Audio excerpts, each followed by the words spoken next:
Bonjour à tous. Nous ne sommes pas encore tous arrivés. Attendons encore quelques minutes pour permettre à tout le monde de se connecter et nous commencerons ensuite.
Bon, je crois que nous sommes prêts à commencer.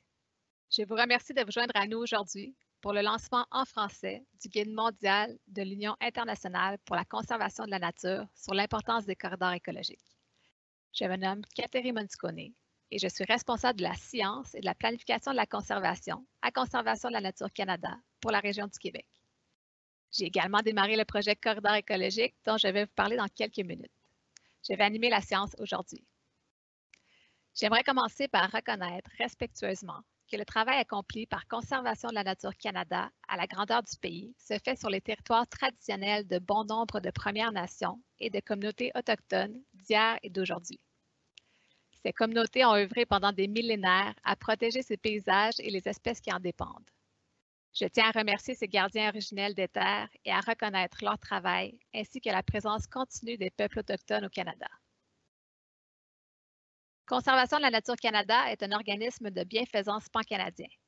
Il est le chef de file des organismes à but non lucratif voués à la conservation des terres au Canada et sa mission est de protéger les milieux naturels les plus précieux au pays et les espèces sauvages qui en dépendent.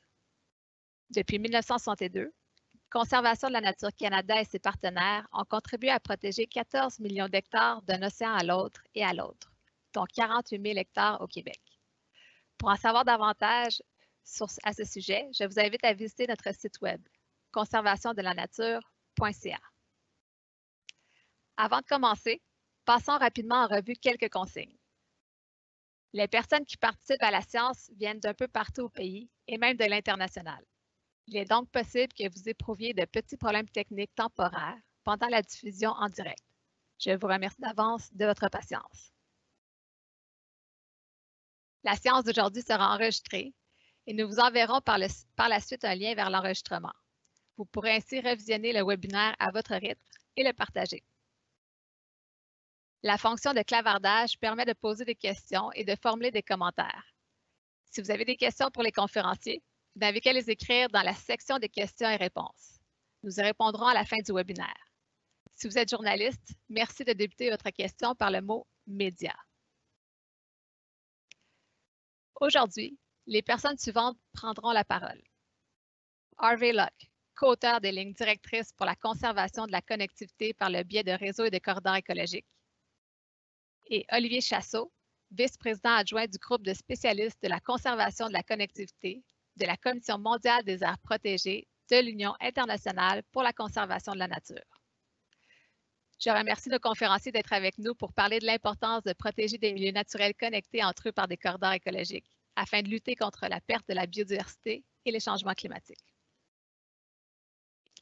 Conservation de la nature Canada est également membre de l'Union internationale pour la conservation de la nature, qu'on nomme également UICN, et du Comité canadien de l'UICN. Nous sommes donc fiers d'être l'hôte de l'événement aujourd'hui, en partenariat avec le groupe de spécialistes de la conservation de la connectivité de la Commission mondiale des aires protégées de l'UICN. Sans plus tarder, permettez-moi de vous présenter notre premier conférencier. Harvey Locke, co-auteur des lignes directrices pour la conservation de la connectivité par le biais de réseaux et de corridors écologiques, président du groupe de travail au-delà des objectifs d'Aichi, de la Commission mondiale des aires protégées, de l'Union internationale pour la conservation de la nature, ainsi que cofondateur et conseiller stratégique de la Yellowstone to Yukon Conservation Initiative et de Nature Needs Half. Vous avez la parole, M. Locke. J'ai le plaisir de lancer la version française des lignes directrices pour la conservation de la connectivité par le biais des réseaux et de corridors écologiques. Je vous remercie, Catherine, de m'avoir passé la parole. Alors, les lignes directrices sont des meilleures pratiques pour les aires protégées de la Commission mondiale des aires protégées de l'UICN. Elles sont la source de référence mondiale pour les gestionnaires d'aires protégées. Leur application sur le terrain contribue à renforcer les capacités des institutions et des citoyens pour leur permettre de gérer les réseaux d'aires protégées. Les lignes directrices aident également les gouvernements nationaux, les organismes non gouvernementaux, les communautés et les partenaires du secteur privé à respecter leurs engagements et leurs objectifs. Voici le but des lignes directrices de connectivité. Alors, commençons avec une chose importante. Le monde est fondamentalement interconnecté. C'est sa condition normale. Le défi, c'est qu'on est en train d'interrompre cette connectivité.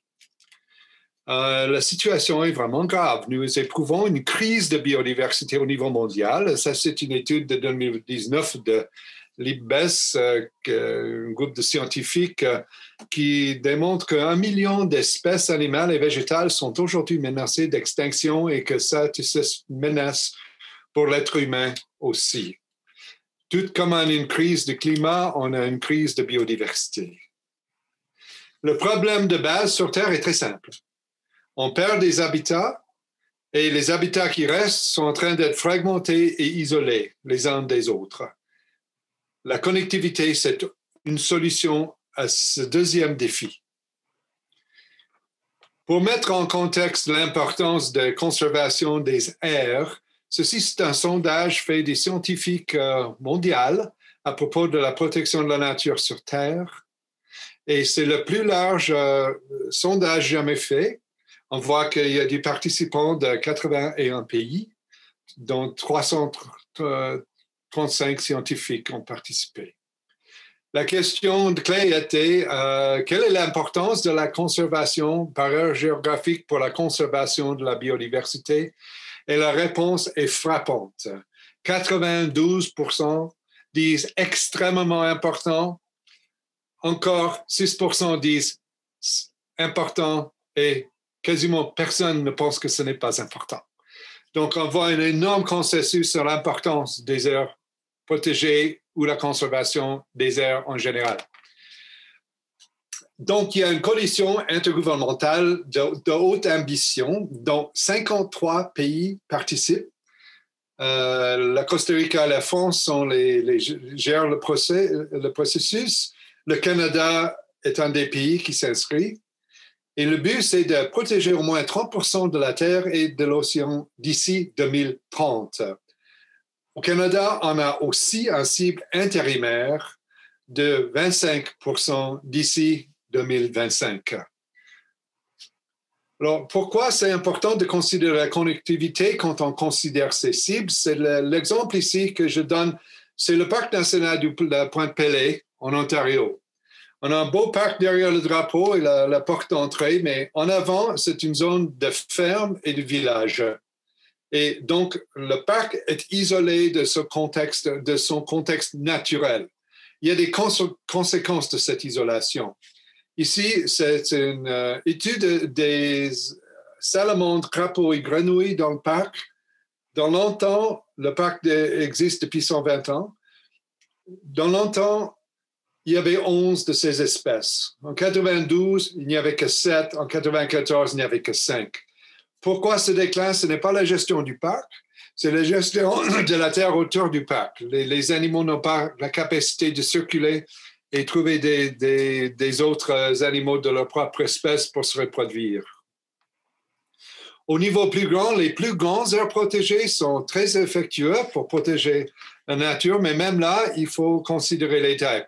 On voit ici une carte des carnivores et des ongulés, historiquement à gauche, au présent à droite. Et on voit qu'il y avait une belle répartition des carnivores ongulés à travers le continent de l'Amérique du Nord dans le passé, et qu'aujourd'hui, c'est concentré dans l'Ouest, dans cette zone où correspond aux plus larges aires protégées.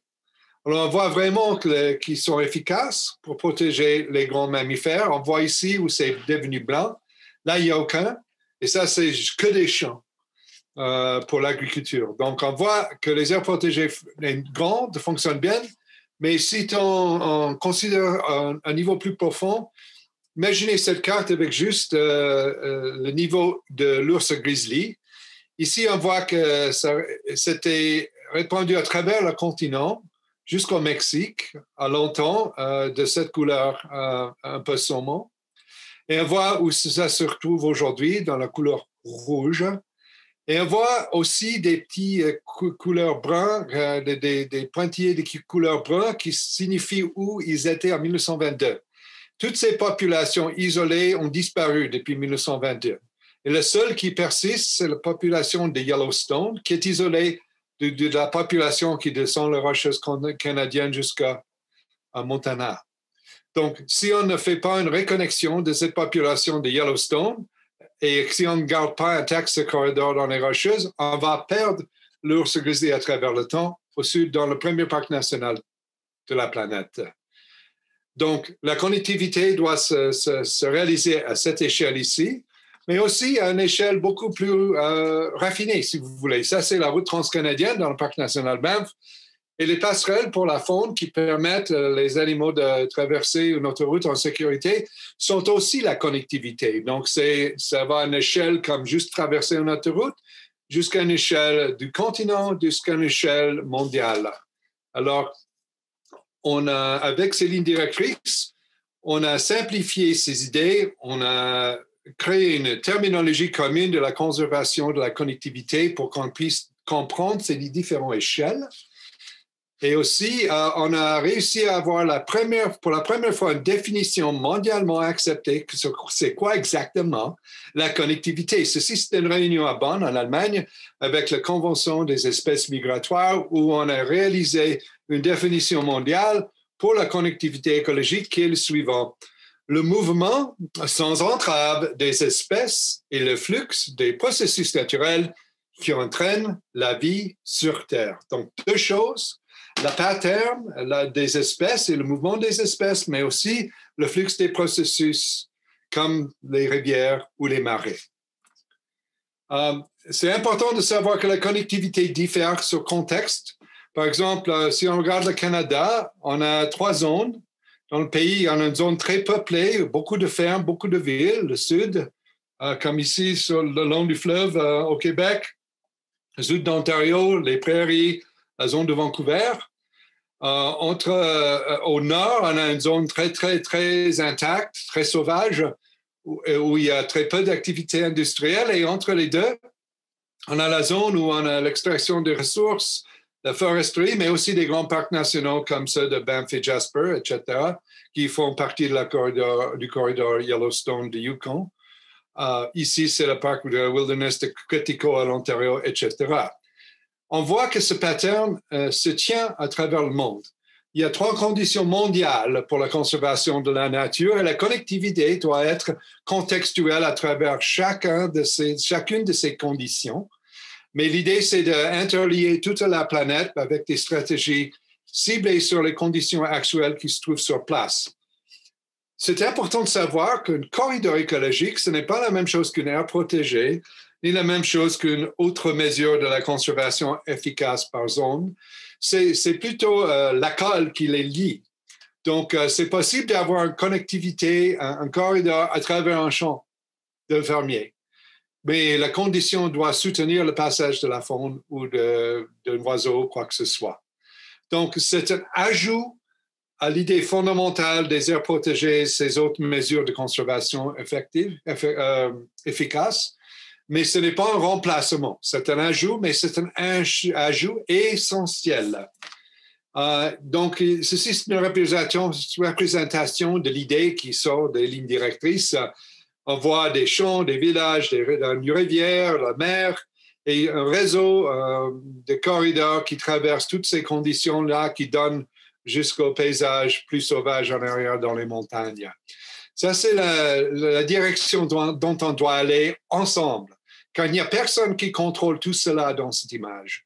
C'est une image, c'est un travail de groupe, c'est un travail animé par une vision collective, mais ce n'est pas une activité par une seule personne, un seul gouvernement, un seul ONG, une seule compagnie.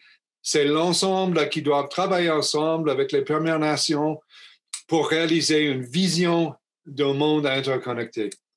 On a des études de cas dans ce document de plusieurs continents pour donner des idées de comment le monde agit dans d'autres contextes. Et aussi, il y a plusieurs pays qui ont déjà mis dans leur loi les corridors écologiques.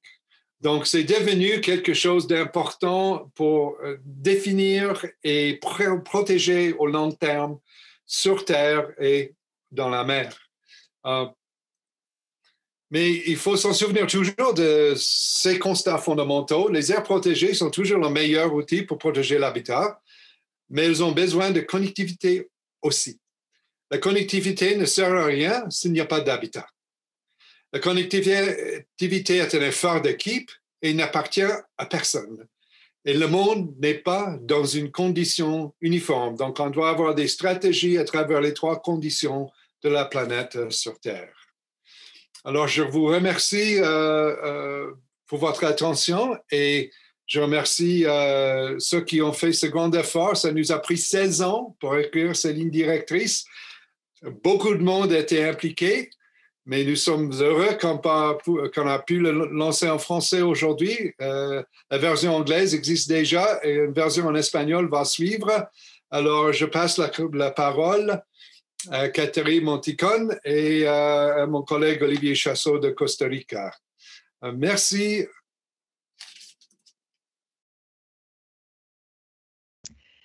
Merci, M. Locke. Nous sommes reconnaissants de parler de l'importance de créer des définitions et un langage commun afin de mettre en œuvre la connectivité par le biais de corridors écologiques. Également, via les lignes directrices, vous mentionnez un bel exemple, par exemple, sur le Yellowstone to Yukon Conservation Initiative qui se réalise dans l'Ouest canadien américain, qui vient souligner l'importance de la mise en œuvre de la conservation à travers les frontières avec la mise en place d'aires protégées connectées par des corridors écologiques.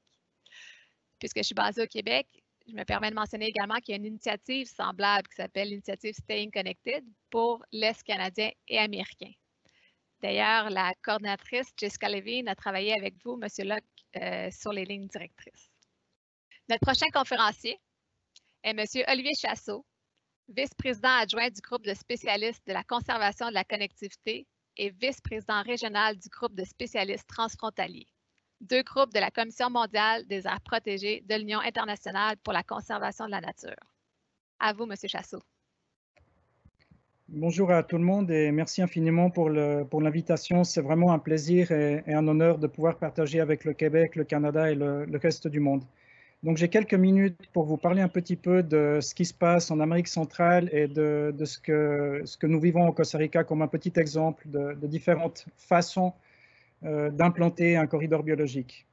Donc au niveau de la pratique de la connectivité, en Amérique centrale, nous avons passé par une phase très intense qu'on peut appeler le corridor biologique mésoaméricain, une des premières initiatives de corridor international avec un financement très fort de différentes agences multilatérales entre 1999 et 2006-2009 avec le Mexique, qui aborde toute la région de l'Amérique centrale depuis le Belize et le Guatemala, le Mexique jusqu'au Panama.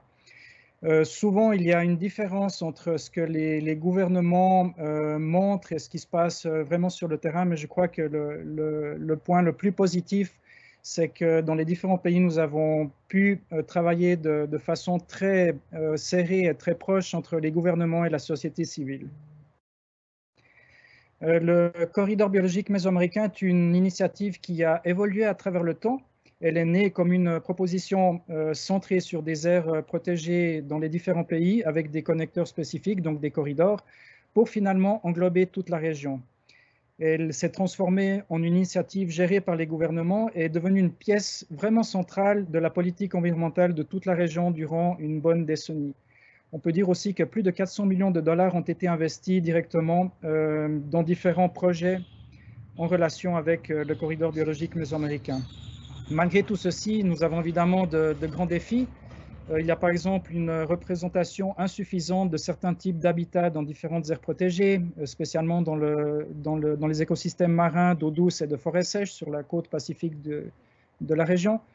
Il y a différentes analyses de brèches qui ont été réalisées à travers le temps et qui ont été créées pour un monde statique sans prendre en compte les impacts des changements globaux.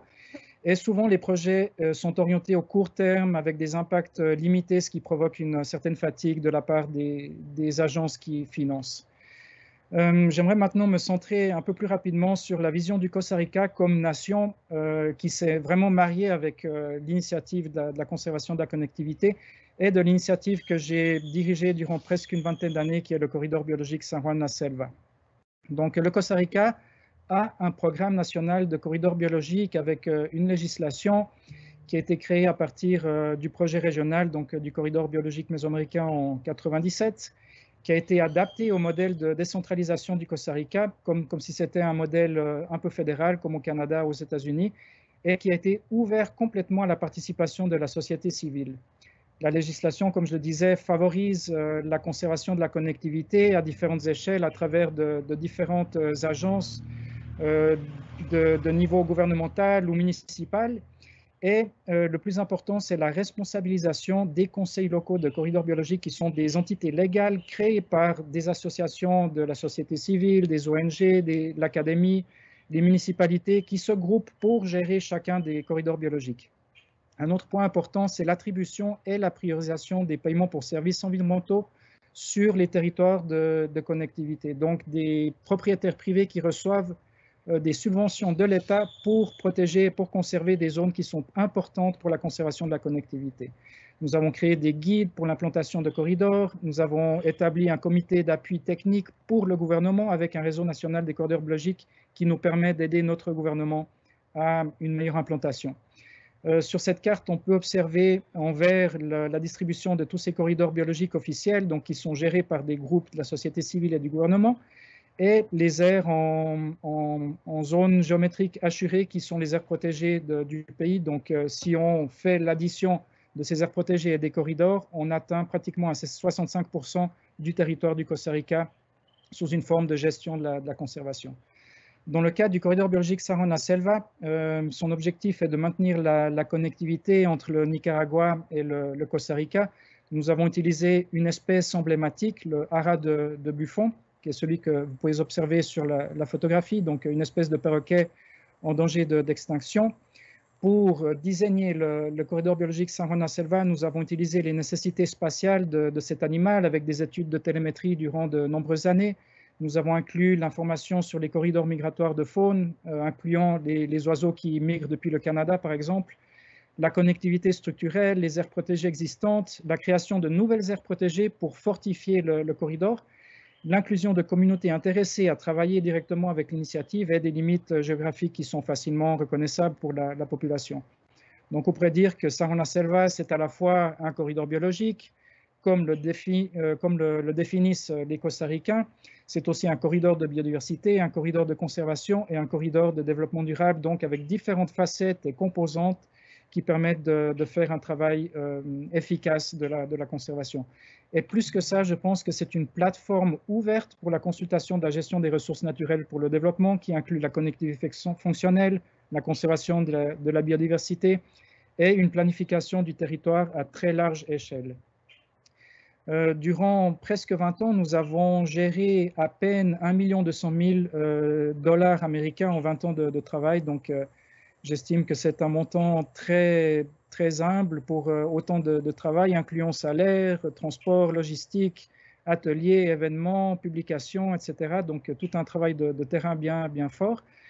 Nous avons renforcé de façon permanente le conseil local de San Juan de la Selva parce qu'il inclut des organisations de fermiers, il inclut le secteur forestier, le secteur gouvernemental, l'académie, etc. Mais nous avons toujours cherché à nous capaciter entre nous-mêmes pour être plus efficaces dans la gestion. Nous avons eu de nombreuses actions politiques comme des moratoires, des décrets, des guides de travail pour l'implantation du corridor, etc. Et en plus, nous avons créé une nouvelle aire protégée qui est le refuge national de faune Mackenke, une réserve de biosphère, un site Ramsar, qui viennent à fortifier justement toute cette initiative. Et finalement, le point le plus important, c'est que nous avons démontré que nous avons pu récupérer la population du haras de Buffon après une bonne quinzaine d'actions sur le terrain. Donc, quelques leçons importantes pour finaliser. Tout d'abord, je crois que la gestion adaptative et l'abordage multi- et transdisciplinaire ont été absolument fondamentaux dans le succès de cette initiative. Une gestion complètement horizontale avec des mécanismes de participation ouverts au gouvernement, à la société civile, à tous les acteurs qui voulaient participer, la transparence dans la gestion de l'information et du financement, la prise de décision basée sur le consensus complet entre les différents acteurs de telle façon que nous n'avons jamais pris une décision sans que tous les acteurs qui participent soient d'accord avec cette décision. Donc ça nous oblige à dialoguer et à chercher la meilleure façon de travailler. Et je pense aussi que le leadership et le compromis éthique de la coordination de ce groupe est absolument fondamental pour avancer, pour travailler, l'efficacité dans la gestion des fonds et la recherche appliquée, donc la science comme base de la gestion du territoire pour une gestion efficace. Et je me permets de terminer ici en honneur au temps et avec mes remerciements de nouveau pour l'invitation à participer avec vous. Merci beaucoup et je vous rends le micro. Merci, M. Chassot. Nous sommes reconnaissants du temps que vous nous avez accordé aujourd'hui et des connaissances dont vous nous avez fait part sur les corridors écologiques au Costa Rica, sur leur mise en œuvre et sur l'établissement de corridors en Amérique centrale. Merci aussi pour vos nombreuses années d'implication avec l'Union internationale pour la conservation de la nature et bonne chance dans les élections à la présidence de la Commission mondiale des aires protégées. Merci infiniment. Je vais maintenant prendre quelques minutes pour vous présenter le projet Corridor écologique qui se déroule au Québec. Débutons par cette courte vidéo d'introduction. Ceci est un purificateur d'air. Ceci est un filtreur d'eau. Ceci transforme comme par magie les fleurs en fruits. La nature est composée de forêts, d'étendues d'eau, de champs qui sont essentiels à notre bien-être. Les milieux naturels sont en meilleure santé lorsqu'ils sont connectés les uns aux autres par des corridors écologiques. Les corridors écologiques sont des chemins naturels empruntés par les animaux et les plantes pour se déplacer ou se disperser d'un espace à un autre afin de combler leurs besoins. On trouve une plus grande variété d'espèces dans les milieux connectés par des corridors écologiques. Cette diversité favorise les services que nous rend la nature et contribue à notre qualité de vie. Au Québec, il existe de vastes milieux naturels, mais ils disparaissent au fur et à mesure que les villes, les routes, les secteurs de villégiature se développent. Avec les changements climatiques, conserver des milieux naturels connectés par des corridors écologiques est plus important que jamais. La nature nous aide à lutter contre les changements climatiques et agit comme un filet de sécurité pour les citoyens. Il faut conserver les habitats des animaux et des plantes, notre eau potable, notre air pur, notre milieu de vie. Plusieurs partenaires collaborent pour protéger, restaurer et aménager de façon durable les corridors écologiques du Québec. Contribuez vous aussi à cette initiative.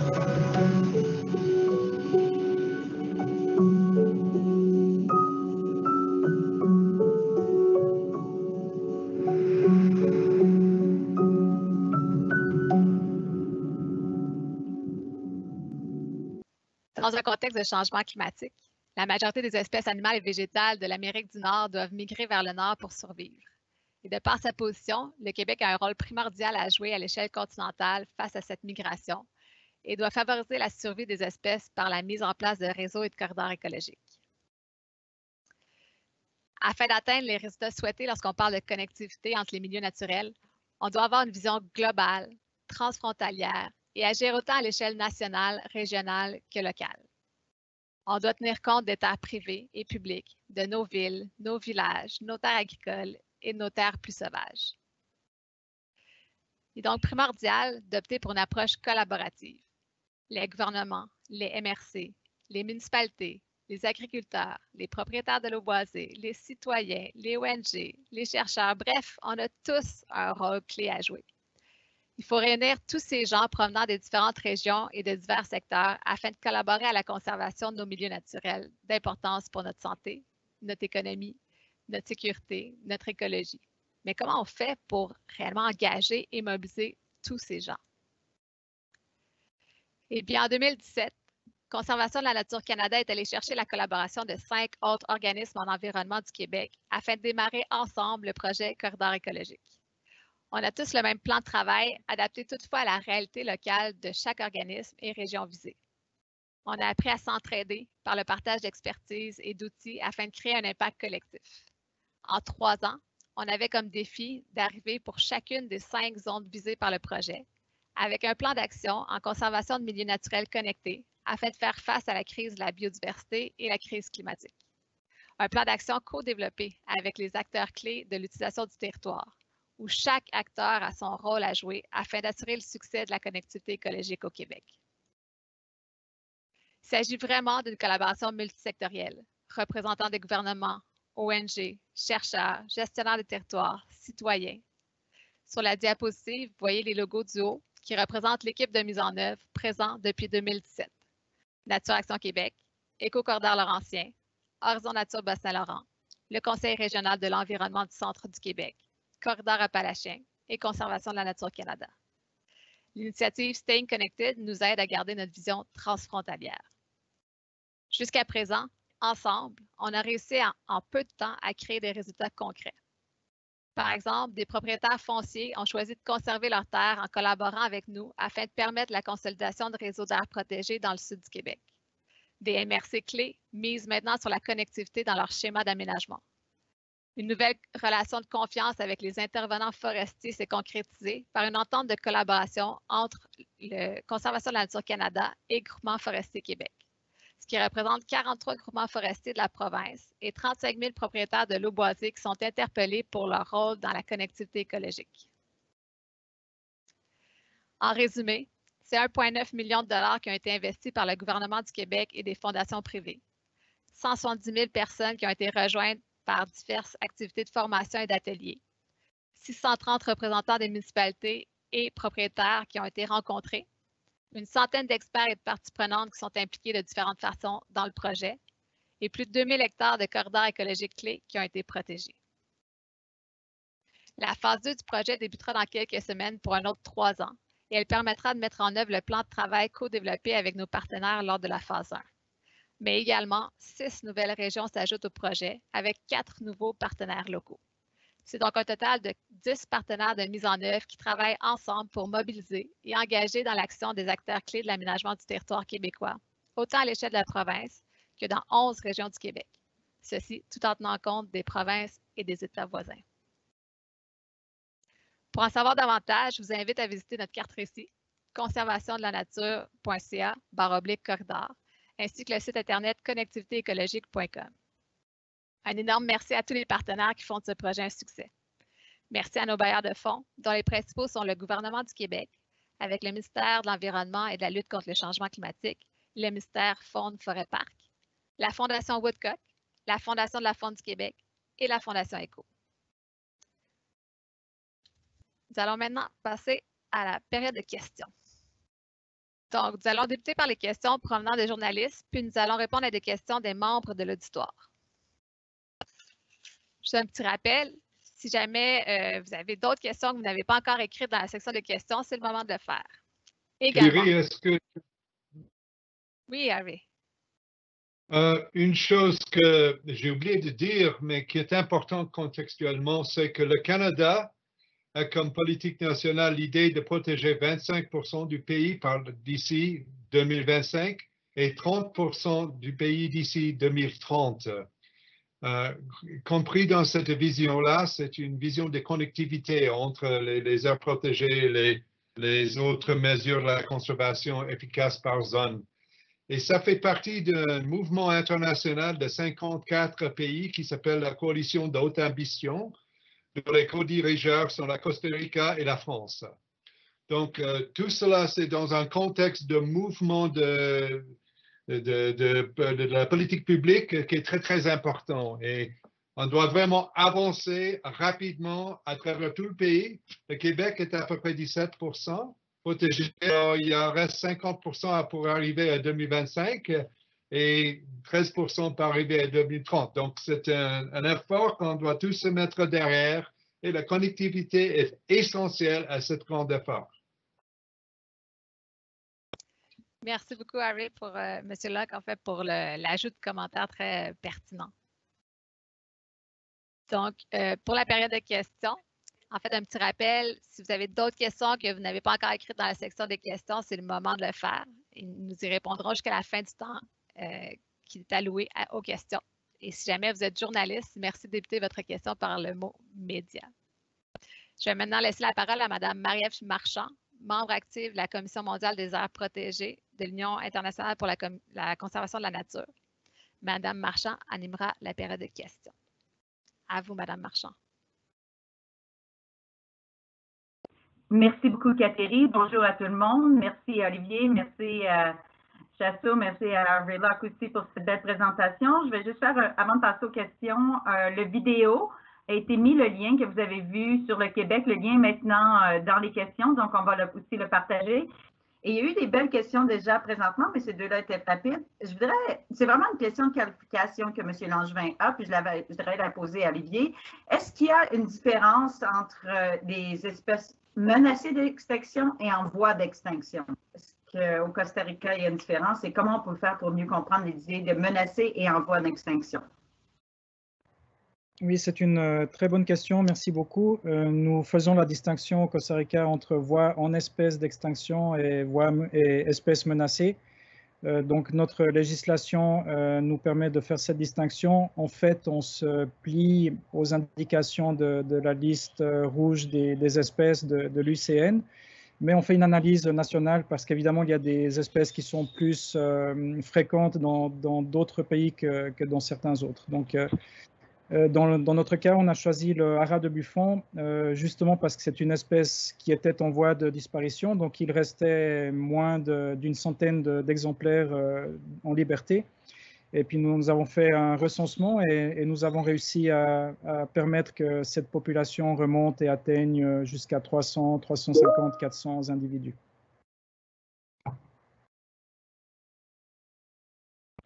Merci beaucoup, M. Chassot. Hervé, j'ai une question pour toi. Si tu veux mettre ta caméra en quelques secondes. Comment on peut amener un corridor biologique à devenir une aire protégée, notamment en termes de gouvernance? Et quelles sont un peu la différence de gouvernance entre un corridor écologique et une aire protégée? Et vous avez parlé brièvement des autres mesures de conservation par zone. Donc, est-ce que vous pouvez nous parler un peu des différences de ces trois termes de gouvernance? Oui. Alors, une aire protégée, c'est un terrain dédié à la conservation de la nature en lieu premier. Une AM16 ou une autre mesure de la conservation efficace par zone, c'est une une gestion ciblée à autre chose, par exemple une base militaire, mais qui en conséquence protège la nature car il y a une exclusion de beaucoup d'autres activités. Donc, la conséquence, c'est que ça sert bien à la biodiversité aussi. Un corridor écologique, comme prévu dans les lignes directrices, c'est un entre-deux, littéralement. Et le but d'un corridor écologique, c'est de garder la connectivité, mais ce n'est pas nécessairement une aire protégée ni une AM16, bien qu'on peut avoir des corridors écologiques en dedans de ces deux autres désignations. Par exemple, tu peux avoir des corridors écologiques dans une aire protégée, mais l'idée, c'est de trouver une manière de traverser tout le paysage, surtout dans les terrains complexes. Par exemple, le sud du Québec, où il y a beaucoup d'acteurs.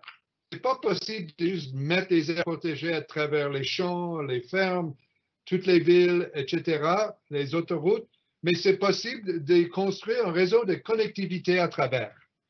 Donc, l'idée, c'est d'avoir une cible sur les corridors écologiques en tant que tels, qu'on peut mettre même dans la base de données, qui c'est la planète protégée à Cambridge, au Royaume-Uni, qui indique qu'on a fait un exercice sérieux d'achever le but de garder le mouvement sans entrave des espèces et des processus naturels. Donc, c'est un ajout, pas un remplacement, et ce n'est pas la même chose. Ça fait partie de la boîte d'outils de la conservation qui est nécessaire à ajouter.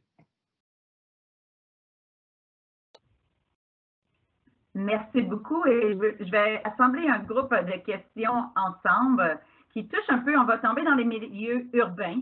Et j'aimerais bien, il y a comme une petite partie de chaque question. Premièrement, est-ce que, M. Chasseau, vous pouvez expliquer un peu plus le financement près des milieux urbains, une des grandes catégories, puisque ce n'est pas nécessairement au Québec en général une aire protégée. Comment on fait pour les financer, ces corridors-là? Et nous expliquer un peu plus en détail comment ça s'est passé au Costa Rica et le cas du Mésoaméricain. Et la deuxième partie de la question, dans le fond, ce sera à Cateri. Quels sont les défis d'engager les municipalités à travailler vers les corridors écologiques, de mettre ces terrains de côté dans l'aménagement du territoire au lieu du développement? On va commencer avec M. Chasseau et peut-être terminer avec Cateri sur cette question.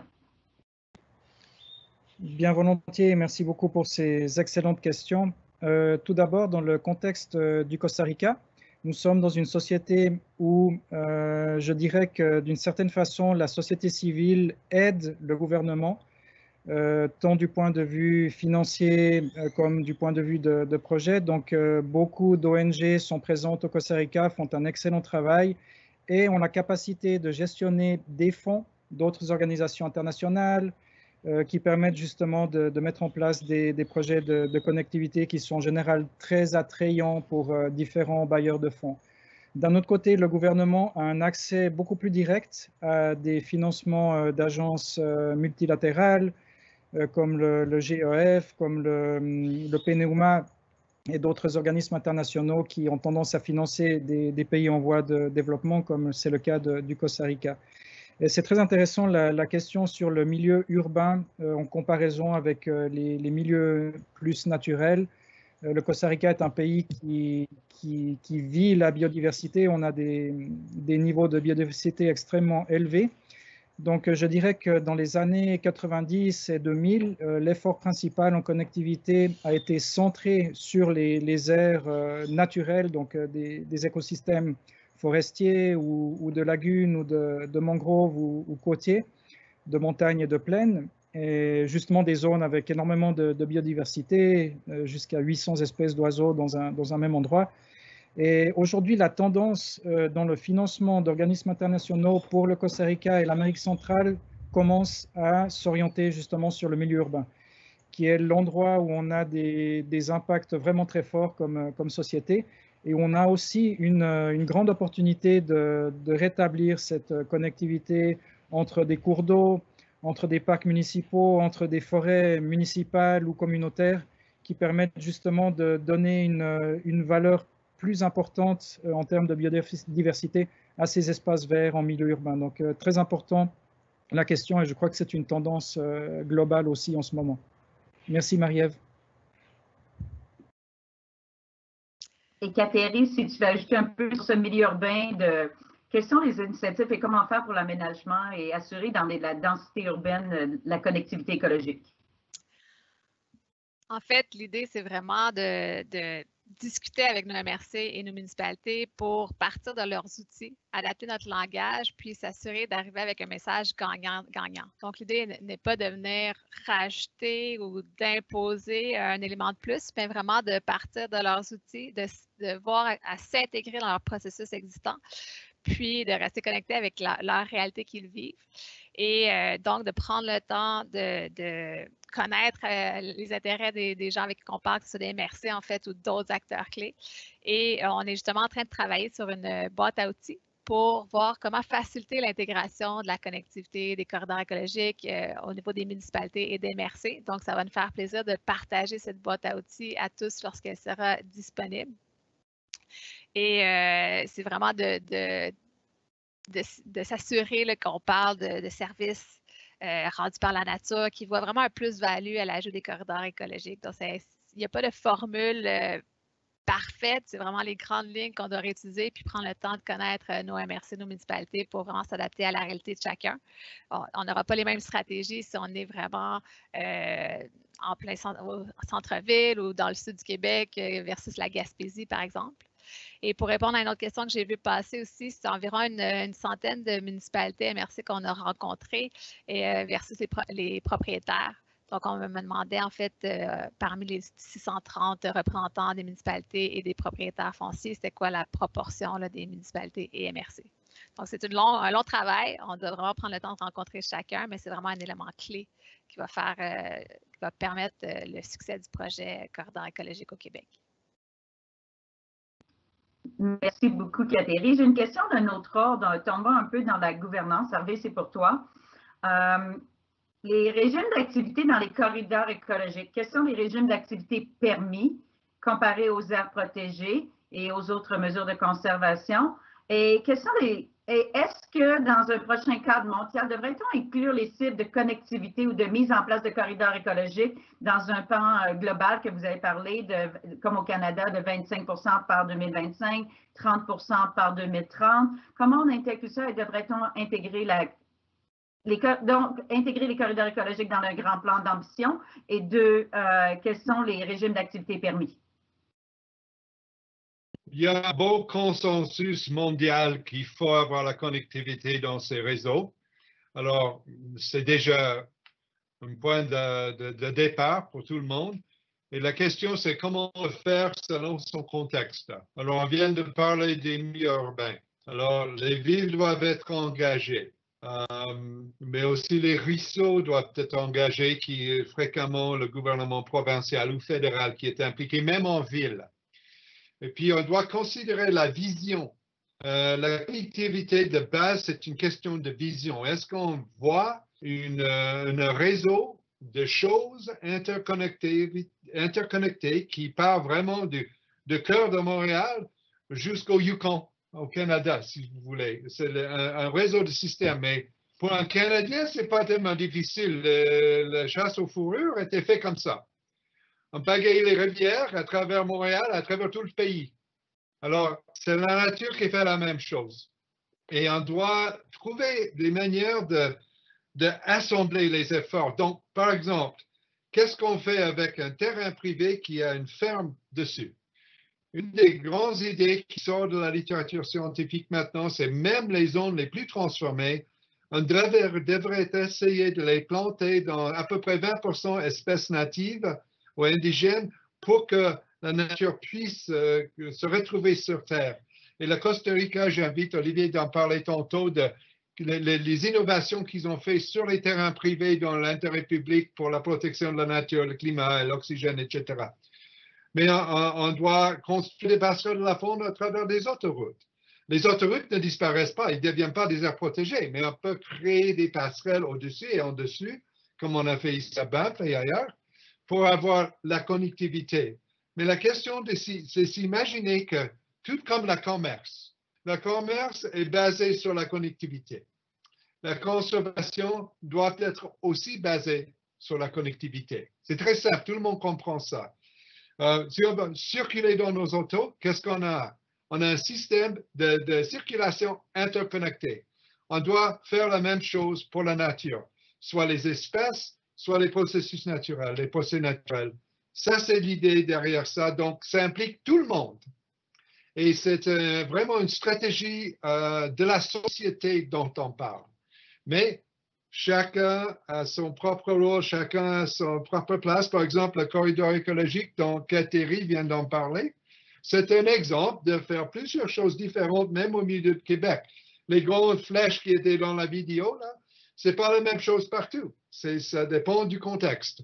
Mais la vision de connectivité, c'est comme une vision de commerce, vision d'autoroute, et c'est une vision saine pour la planète. Merci beaucoup. Là-dessus, je demanderais une précision qui pourrait être intéressée. Tu as introduit l'idée de la connectivité qui est importante dans les lignes directrices. C'est la connectivité pour les espèces et les processus naturels. Est-ce que tu peux brièvement juste faire la différenciation, car c'est très important, je pense qu'on comprenne que connectivité, comme tu l'as parlé, c'est un réseau global sur notre planète pour permettre à la planète de survivre, mais c'est des processus et des espèces. Hervé, est-ce que tu peux juste préciser la distinction? Et Olivier, je reviens avec toi après. Alors, l'importance, c'est que fréquemment, on pense de la conservation comme protéger les choses fixes. Alors, c'est un aire protégé ici. Il y a certaines espèces, on peut les compter là, et voilà, on va le protéger. Mais c'est très bien dans la science que ça n'est pas assez. Il faut aussi avoir les routes migratoires, les manières de partager le pollen ou de bien se déplacer pour trouver un autre animal avec lequel on peut faire des bébés, quoi. Alors, c'est vraiment nécessaire de penser au processus naturel aussi. Et une rivière, par exemple, une rivière derrière un barrage, c'est une rivière morte. Les barrages nuisent beaucoup à la nature. On doit considérer la connectivité des rivières et des ruisseaux aussi, car beaucoup de la vie du terrain dépend dessus. Non seulement la vie des espèces aquatiques comme les poissons, mais aussi tous les mammifères ont une relation avec ça, qui est super important à garder. Donc, on doit considérer toujours les deux choses, pattern et processus. Pattern et processus.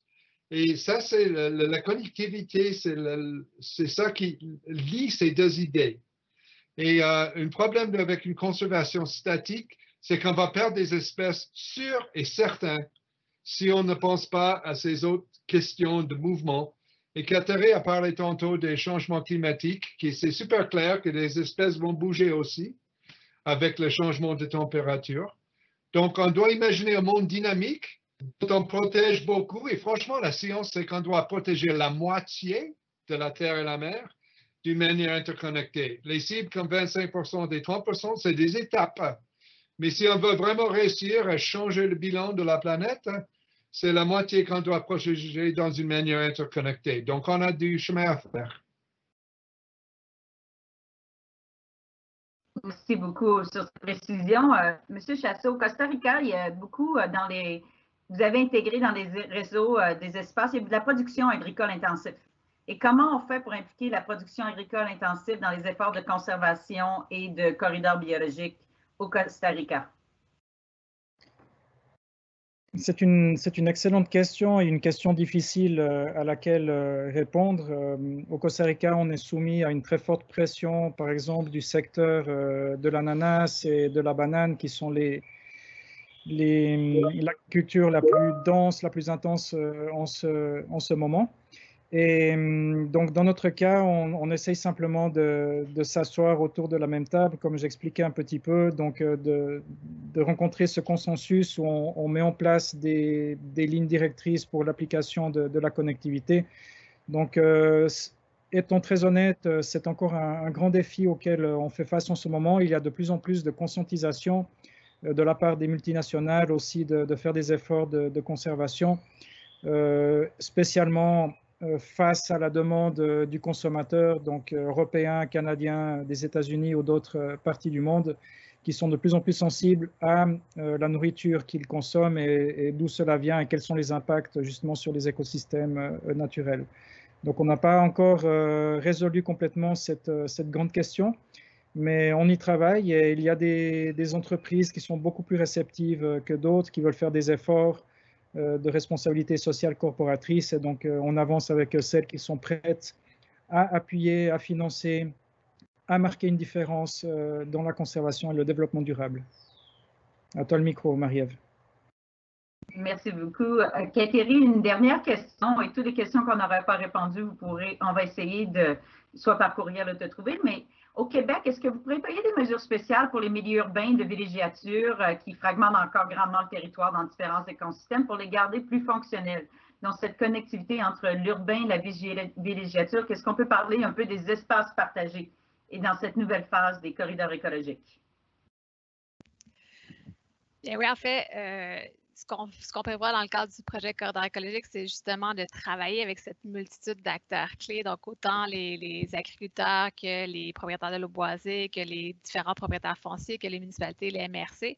Et c'est sûr que ce qu'on va mettre en place va vraiment varier si on est à l'échelle d'une MRC que si on regarde la vision globale avec les grands corridors qui permettent justement ces déplacements-là au niveau des changements climatiques. Et on va avoir des stratégies un peu différentes pour s'assurer qu'en milieu urbain, c'est quand même très développé. Donc, on va vraiment cibler des endroits clés pour favoriser la connectivité. Tandis que dans d'autres endroits, là, la stratégie va être un peu plus flexible, si je peux dire, parce qu'on a un peu plus de terrain de jeu pour cibler certains corridors écologiques. Mais en gros, comment je vois un peu la connectivité écologique, c'est un peu comme si on tentait d'assembler un casse-tête. Hein, puis chaque pièce de casse-tête représente un acteur clé différent, que ce soit les gouvernements, les MRC, les municipalités, les propriétaires, les ONG. Et on doit arriver à une stratégie qui incite, qui motive chaque personne à venir poser son casse-tête pour finalement avoir le résultat global du casse-tête total. Et il faut vraiment travailler avec chacun pour justement avoir ce message clé-là. Ils n'ont pas tous les mêmes intérêts. Il faut vraiment apprendre à connaître chaque acteur, à aller cibler leurs intérêts, leurs besoins et finir avec un message gagnant-gagnant pour qu'ils aient envie eux-mêmes de venir poser le casse-tête puis de faire partie de la solution. Puis on voit un grand intérêt au Québec. On est agréablement surpris des réactions des MRC, des municipalités qui sont en fait très motivés à venir préserver leur nature, préserver leur corridor écologique, mais qui se posent beaucoup de questions, qui sont encore un peu dans la connaissance. Qu'est-ce que je peux faire? Qu'est-ce qu'un corridor écologique? Qu'est-ce que je dois choisir parmi tous les différents développements à quoi je dois penser? Donc, on a mentionné aussi dans les questions là, les plans régionaux des milieux humides et hydriques. On est agréablement surpris de l'intérêt aussi que les MRC ont à créer des plans régionaux pour les milieux naturels et pas seulement les milieux humides et hydriques. Et effectivement, si vous avez besoin d'informations, n'hésitez pas à communiquer avec moi pour que je puisse vous transférer à la bonne personne concernant vos questions sur les MRC des municipalités. Donc, je crois que c'était la dernière question. C'était la dernière question. Vas-y, on te relaisse la parole, Catherine. Parfait. Merci beaucoup, Madame Marchand, pour cet échange. Puis, en fait, je voudrais vraiment vous remercier d'avoir assisté à notre webinaire. Je remercie messieurs Harvey Locke et Olivier Chasseau d'avoir pris le temps de partager leurs idées et connaissances avec nous.